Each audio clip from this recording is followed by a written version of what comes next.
আজকে চলে এসেছিল আমার কাছে রয়্যাল এনফিল্ড বুলেট, যেটা কিনা এতটা পরিমাণে অবস্থা খারাপ যে কিছু বলার নেই। আর চেন পকেটটাই এতটা পরিমাণে চালানো হয়েছে কি তার দাঁতগুলো যেগুলো থাকে সেগুলো পুরো ঘষে গিয়ে সমান হয়ে গেছে, আর পেছনের ব্রেক শুটাও পুরো একদম শেষ।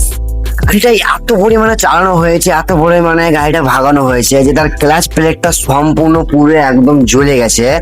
গাড়িটা শুধু চালানো হয়েছে, গাড়িটা কোনো যত্ন নেওয়া হয়নি, তাই গাড়িটার অনেক কিছু জিনিস নষ্ট হয়ে গেছে। যেমন সামনের ডিসপ্লেটা পুরো একদম শেষ হয়ে গেছে, গাড়িটার অনেক কিছু পার্ট নষ্ট হয়ে গেছে, আর গাড়িটার প্রত্যেকটা পার্ট দেখাতে গেলে অনেকটা সময় কেটে যাবে।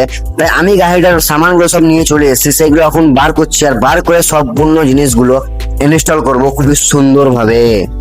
গাড়িটার দুটো চাকায় এমন ভাবে ব্যান্ড হয়ে গেছে যে গাড়িটা যখন চলছে রাস্তার মাঝে যেন মনে হচ্ছে আমি কোনো ঘোড়ার পিঠে চেপে আছি। তাই গাড়িটার চাকাটা খুলে নিয়ে আমি এখন চলে যাচ্ছি টাল সারানোর জন্য। দেখতে পাচ্ছেন আমি আমার আগের যে চেন স্প্রকারটা ছিল সেইটা কিন্তু সম্পূর্ণ বার করে ফেলে দিয়ে নতুন চেন স্প্রকার আর নতুন ব্রেক শু ইনস্টল করে দিয়েছি। এইদিকে ডাম রাবারটাও খারাপ হয়ে গেছে, তাই ডাম রাবারটা ইনস্টল করে দিয়েছি। আর পেছনের চেন স্প্রকারের বিয়ারিংটাও কিন্তু একদমই খারাপ হয়ে গেছিল, তাও ওইটাও কিন্তু চেঞ্জ করে দিয়েছি।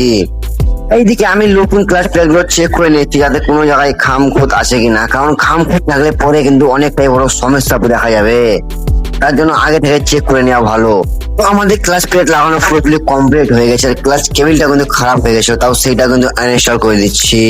তো গাড়িটা সম্পূর্ণ কাজ হয়ে যাওয়ার পরে আমি গাড়িটার এখন মোবিল ঢেলে দেবো।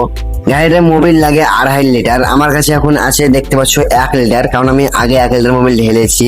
আর এটা 1 লিটার মোবিল, আরো 500 গ্রাম মোবিল ঢালতে হবে, তারপরে 2.5 লিটার মোবিল পূর্ণ হবে। আর যদি গাড়িটার 2.5 লিটার মোবিল না ঢালা হয় তাহলে ইঞ্জিন থেকে একটা ভয়ঙ্কর সাউন্ড বেরিয়ে আসবে। তো ফাইনালি দেখতে পাচ্ছেন কিন্তু বুলেটটা পুরোপুরি কমপ্লিট হয়ে গেছে, কোনো কাজ আর বাকি নেই, সম্পূর্ণ কাজ কিন্তু আমার কমপ্লিট। তো গাড়িটার কাজ করতে কিন্তু আমার অনেকটাই টাইম লেগে গেল, তার কারণ যে দুটো রিং দিয়েছিলাম লেদে টাল ছাড়ার জন্য, সেই রিং দুটো টাল ছাড়তে অনেকটাই সময় লেগে নিয়েছে, তাই আমার গাড়িটা ঠিক করতে অনেকটা সময় লেগে গেল। তো যাই হোক ওইসব কথা বাদ দাও, তোমরা আমার বলো যে আমার ভিডিওটা তোমাদেরকে কেমন লেগেছে, ভালো লেগেছে কি খারাপ লেগেছে অবশ্যই কমেন্টে জানিয়ে যাও। আর যদি ভালো লেগে থাকে একটু তোমাদের মনে আনন্দ দিয়ে থাকে তো প্লিজ আমার ভিডিওটাকে লাইক দিয়ে দিবে। আর আমার এইসব ভিডিওগুলো দেখতে চাও তোমার চ্যানেলটা ফলো করে নাও, কারণ আমার আর 1000 ফলোয়ার্স খুঁজতে বেশি দেরি নেই, আমার আর 1000 ফলোয়ার্স মাত্র 200 ফলোয়ার্স হতে বাকি আছে। চলো আবার দেখা হচ্ছে নেক্সট ভিডিওতে।